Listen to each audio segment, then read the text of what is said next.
بیٹا وہ گلیاں بھی روتی ہیں جن میں تو کھیلا کرتا تھا، پر اب فکر کی بات کوئی نہیں، اب کوئی پریشانی نہیں، میں پیسے لایا ہوں تجھے لے جاؤں گا۔ نبی پاک صلی اللہ علیہ وسلم نے دیکھا نا جب باپ بیٹے کی گفتگو ہو گئی، آنسو بہ گئے، بوجھ ہلکے ہو گئے، تو میرے کریم نے فرمایا زید اگر تم چچا کے ساتھ والد کے ساتھ جانا چاہو تو میری طرف سے اجازت ہے، تم جا سکتے ہو۔ یہ لفظ کہے تو جناب زید دوڑ کے حضور کے قدموں میں آ کے بیٹھ گئے، حضور کے قدموں میں بیٹھ گئے، اور گویا فاضل بریلوی علیہ رحمہ نقشہ بیان کرتے ہیں، کہنے لگے تیرے قدموں میں رہوں غیر کی ٹھوکر پہ نہ ڈال، میں جھڑکیاں کھاؤں کہاں چھوڑ کے صدقہ تیرا، اور تیرے قدموں میں جو ہے غیر کا منہ کیا دیکھے، کون نظروں پہ چڑھے دیکھ کے تلوا تیرا۔ کہنے لگے حضور میں نے نہیں جانا، میں یہیں رہوں گا۔ چچا اور باپ نے دیکھا تو کہنے لگے بیٹا تو غلامی چھوڑ کے نہیں جائے گا، تو ملازمت چھوڑ کے بادشاہی میں نہیں جائے گا۔ تو آپ کے والد کو آپ فرمانے لگے ابا جی ذرا 2 گھڑیاں یہاں رہ کے تو دیکھیں، یہاں 2 گھڑیاں رہ کے تو دیکھیں۔ فرمایا یہاں ملازموں کا وہ اعزاز ہے جو شہزادوں کا ہوا کرتا ہے، یہاں خادموں کی وہ عزت ہے، اور پتہ پھر ان کو مقام کیا ملا، یہ واحد شعبیاں جن کا نام اللہ نے قرآن پاک میں بیان فرمایا ہے، نام اللہ نے قرآن مجید میں بیان فرمایا۔ حضور کا اپنے غلاموں کے ساتھ جو تعلق تھا، اپنے ملازموں کے ساتھ جو رشتہ تھا، بڑا آدمی آتا ہے نا، بڑا آدمی تو لوگوں کی سانس سوکھ جاتے ہیں، اٹھ کے ملتے ہیں، بڑا کچھ کرتے ہیں۔ مزدور آتا ہے تو لوگ اوے کہہ کے پکارتے ہیں، ان کو خبر ہی نہیں کہ اس شخص کا اعزاز کتنا ہے۔ حضرت انس بن مالک رضی اللہ تعالیٰ عنہ فرماتے ہیں میں چھوٹا سا تھا، میری اماں مجھے حضور کے گھر چھوڑ گئی، میں نے 10 سال نوکری کی نبی پاک کی۔ کتنے سال بولیے؟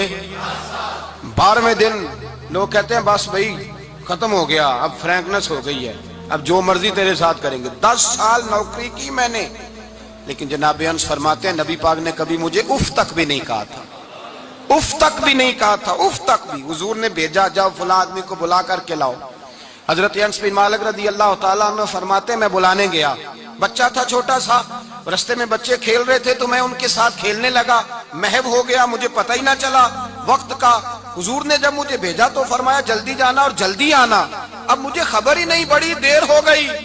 حضور وہاں انتظار کر کر کے خود تشریف لائے، کہتے جب نبی پاک آئے تو میں بچوں کے ساتھ کھیل رہا تھا، حضور نے جب مجھے کھیلتے ہوئے دیکھا، میری اچانک نظر پڑی تو میرے ہوش اڑ گئے۔ حضور نے تو کہا تھا جلدی آنا، اور میں یہاں کھیلنے لگا، یہاں اتنا الجھا کہ مجھے خیال نہیں رہا کس کام آیا ہوں۔ حضرت انس فرماتے ہیں میں ڈرنے لگا، جیسے جیسے حضور قریب آتے میری ٹانگیں کانپتی۔ فرماتے ہیں جب نبی پاک قریب آئے تو قربان جاؤں معصوم آمنہ کے، فرماتے ہیں حضور نے میری گردن پہ تھپکی دی، اور حضور نے ہنس کے فرمایا او بھائی لگتا ہے تو کھیل میں گم ہوا ہے تو تجھے یاد ہی نہیں رہا میں نے کس کام بھیجا تھا، تجھے یاد ہی نہیں رہا۔ کہا یا رسول اللہ صلی اللہ علیہ وسلم میں بھول گیا تھا، میں ابھی جاتا ہوں۔ کیا انداز ہے، کیا شفقت ہے، کیا رنگ ہے۔ حضور میں ابھی گیا اور ابھی آیا۔ نبی پاک نے فرمایا نہیں یار تو کھیل میں خود ہی چلا جاتا ہے، تو کھیل یہاں میں خود جاتا۔ یہ اعزاز، یہ فضیلت، یہ درجہ کس نے ذروں کو اٹھایا اور صحرا کر دیا، یہ کس نے قطروں کو ملایا اور دریا کر دیا، یہ کس کی حکمت نے یتیموں کو کیا در یتیم اور غلاموں کو دنیا بھر کا مولا کر دیا، یہ کس نے اتنا۔ میرے بھائی مزدور کو حضور نے اعزاز دیا، نبی پاک اپنے ہاتھ سے کام کرنے والے کے ساتھ اس نے سلوک کرتے، محبت کرتے، پیار کرتے۔ ایک بوڑھی اماں تھی جو مسجد میں جھاڑو دینے کی مزدوری کرتی تھی۔ کیا کام کرتی تھی؟ دعا کریں اللہ ہم سب کو مسجد کی صفائی کی توفیق عطا فرمائے۔ بوڑھی اماں تھی، مسجد کی صفائی کرتی تھی، نوکری کرتی تھی، بیمار ہو گئی، بخاری شریف میں موجود ہے۔ اللہ کے محبوب صلی اللہ علیہ وسلم روز تیمارداری کرنے جاتے۔ ایک وقت ایسا آیا کہ دن میں 2 مرتبہ حضور تیمارداری کرنے جاتے۔ ایک شام نبی پاک نے فرمایا اس کا انتقال ہو جائے تو مجھے اطلاع کرنا۔ صحابہ کہتے ہیں رات کے وقت ان کا انتقال ہوا، ٹھنڈ کا موسم تھا، ہم نے حضور کو تکلیف دینا مناسب نہ سمجھا، ہم نے دفن کر دیا۔ سویرے اللہ کے حبیب نے پوچھا تم نے مجھے اطلاع کیوں نہیں دی؟ حضور سردی بڑی تھی۔ کون جاتا ہے مزدوروں کے جنازوں میں؟ کون جاتا ہے مزدوروں کے جنازے میں؟ یہاں تو اب جنازے بھی سیاسی ہو گئے ہیں، اب تو کوئی بہت بڑا امیر آدمی فوت ہو جائے تو وہاں رش ہوتا ہے، وہاں رش ہوتا ہے۔ غریبوں کا تو جنازہ بھی کوئی نہیں پڑھتا۔ حضرت جناب سیدنا ابو ہریرہ رضی اللہ تعالیٰ عنہ فرماتے ہیں حضور نے فرمایا مجھے اطلاع کیوں نہیں دی؟ تمہیں اس کے اعزاز کا نہیں پتا؟ وہ مزدور تھی مسجد میں جھاڑو دیتی تھی، تم نے خبر ہی نہیں دی؟ حضور وصال ہو گیا، فرمایا چلو مجھے بتاؤ قبر کہاں ہے؟ حضور سارا کچھ جانتے ہیں لیکن یہ ساری تمہید اس لیے بیان کی کہ ایک مزدور کی شان واضح ہو جائے۔ فرمایا بتاؤ قبر کہاں ہے؟ صحابہ کہتے ہیں ہم قبر پہ لے گئے تو میرے نبی نے فرمایا صفے بناؤ میں دوبارہ جنازہ پڑھاؤں گا۔